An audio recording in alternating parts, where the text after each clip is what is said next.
All right, guys, we're going to move on. We're going to take a look at subtracting fractions today.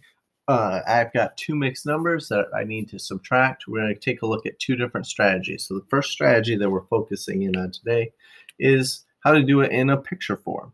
Now, for a lot of you, the picture form is actually quite a bit easier because the picture form that we show you takes all the subtraction out of it and just leaves you with adding. And you've already practiced that, and adding tends to be much easier. So let's take a look at how to turn a subtraction problem into an addition problem with pictures. So I'm doing 2 1/3. Now with subtraction, I want to draw my first term here. Okay, so I'm going to draw that out. Here's one, there's one hole, that's two holes, and now I need 1/3. Okay, so I'm going to break this one up into thirds, shade that in. All right, so there's my 2 1/3. Now I'm going to do the subtraction, and the only subtraction I'm going to do is actually in my picture.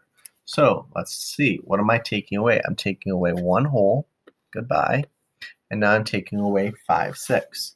I don't have 5/6 in the fraction here, but I do have a whole here that I can take the 5/6 away from.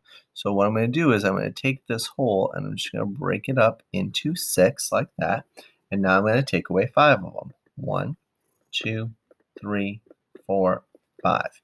Now, this is why I said all I really need to do is addition, because in my answer, all I have left now is to add up what I have left.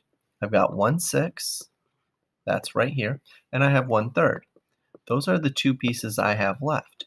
So if I add those two pieces together, whatever's remaining, then I should end up with the correct answer. So 1/6 plus 1/3, same as before, I need a common denominator, so I can change my thirds into 6. So I'll do that on the side, 1/3 times something to give me 6.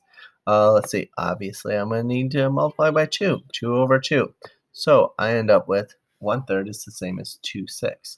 So I have 1/6 plus 2/6, which is the same as 3/6 or 1/2.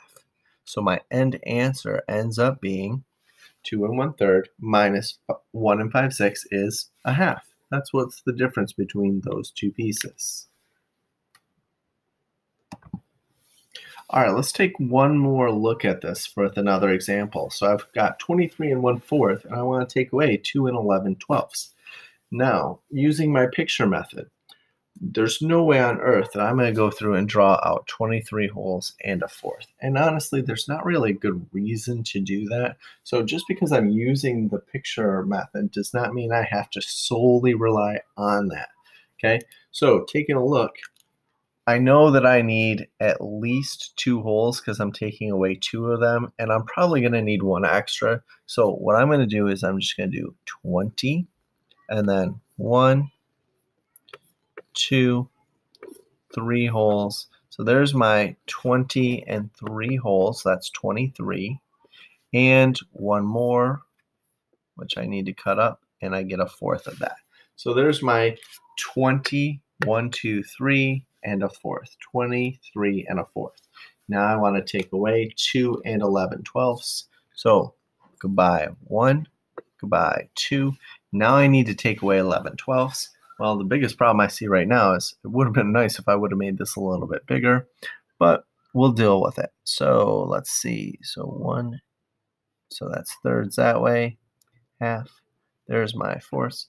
All right, so goodbye 1, 2, 3, 4, 5, 6, 7, 8, 9, 10, 11. Now that to me is a little sloppy.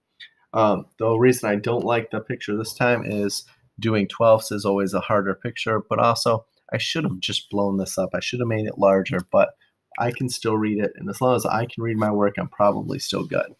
So my next step should be add up everything that's left. So I have 20 left. I have 1/12 left, and I still have that quarter, the 1/4 left. All right, now we're stuck with the same thing that we always have to do. I need to add my fractions. When I add the fractions, I have to have a common denominator, saving you some of the trouble this time. I'm adding 20 plus a 12th because that's not going to change. This 1/4, when I multiply it by 3 over 3, I'm going to end up with it being 3/12. So adding those together means now I have 20 and 4/12, which oddly enough is the same thing as 20 and 1/3 when I simplify it down. Okay, so that is our picture method for subtraction. It's very highly reliant on your addition strategies and simplifying. Hopefully that'll help you out today. Bye.